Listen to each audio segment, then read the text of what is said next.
বন্ধুসকল, আজি আমি ডিছকাছ কৰিম ক্লাছ 12 2025 বৰ্ষৰ যিসকল ছাত্ৰ ছাত্ৰীয়ে ফাইনেল এক্সাম দিব সেইসকলৰ কাৰণে এছএমএছৰ কেইটামান ইম্পৰ্টেণ্ট এছে ডিছকাছ কৰিম। তোমালোকে এছে কেইটা চাবা। এছে আৰু যোৱাবাৰত 2024 বৰ্ষত কোনকেইটা এছে আহিছিল সেইকেইটাও আমি আজি ডিছকাছ কৰিম। আৰু এছে কেইটা কোনটো এছে কিমান বৰ্ষত আহিছিল প্ৰত্যেকটো প্ৰিভিয়াছ ইয়াৰ কেইটা আমি লিখি আনিছোঁ। তোমালোকে চালেই তোমালোকে গম পাবা 2025 বৰ্ষত কোনকেইটা এছে আহিব। চোৱা, 1 নম্বৰত আছে তোমাৰ প্ৰিয় সাহিত্যিক।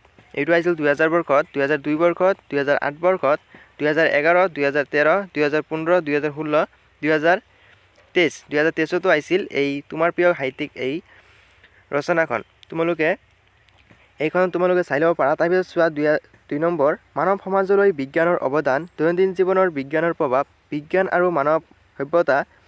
এইটো বহুতবাৰ আহিছিল। তোমালোকে এইটো তোমালোকে চাব নালাগে। এইটো 2024 বৰ্ষত আহিছিল, তোমালোকে এইটো বাদ দিব পাৰা। এইটো তোমালোকৰ 2025 বৰ্ষত নাহে। তাৰপিছত চোৱা 3 নম্বৰ, অসমৰ বানপানীৰ সমস্যা। এইটো 2001 চনত আহিছিল, 2005 চনত, 2010 চনত, 2017 চনত। তোমালোকে এইটো চাব পাৰা। এইটো 2017 বৰ্ষৰ পিছত আৰু অহা নাই, তোমালোকে চাই ল'ব পাৰা। তাৰপিছত চোৱা 4 নম্বৰ, তোমাৰ প্ৰিয় গ্ৰন্থ। এইটো 2010 চনত, 2016, 2018। এইটো তোমালোকে চাব পাৰা। 2018 চনৰ পিছত আৰু এইটো অহা নাই। তাৰপিছত চোৱা 5 নম্বৰটো চোৱা, পৰিৱেশ প্ৰদূষণ আৰু ইয়াৰ নিয়ন্ত্ৰণ। এইটো আহিছিল 2006, 2012, 2018 চনত। তাৰপিছত চোৱা 6 নম্বৰ, দূৰদৰ্শন। এইটো আহিছিল 2006 চনত, 2008 চনত, 2017 চনত।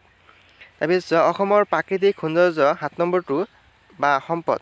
অসমৰ প্ৰাকৃতিক সৌন্দৰ্য বা সম্পদ এইটো আহিছিল 2014, 2020, 2024। এইটো তোমালোকৰ পৰীক্ষাত নাহে, কিয়নো তোমালোকৰ 24ত আহিছিল, এইটো 25ত নাহে। এইটো 26ত যিসকলে এক্সাম দিবা ফাইনেল এক্সাম সেইসকলৰ কাৰণে ইম্পৰ্টেণ্ট হ'ব পাৰে। তোমালোকে এই সাতটাৰ পৰা 2টা বাদ দি কিনে তোমালোকে 5টা তোমালোকে চাই ল'ব পাৰা।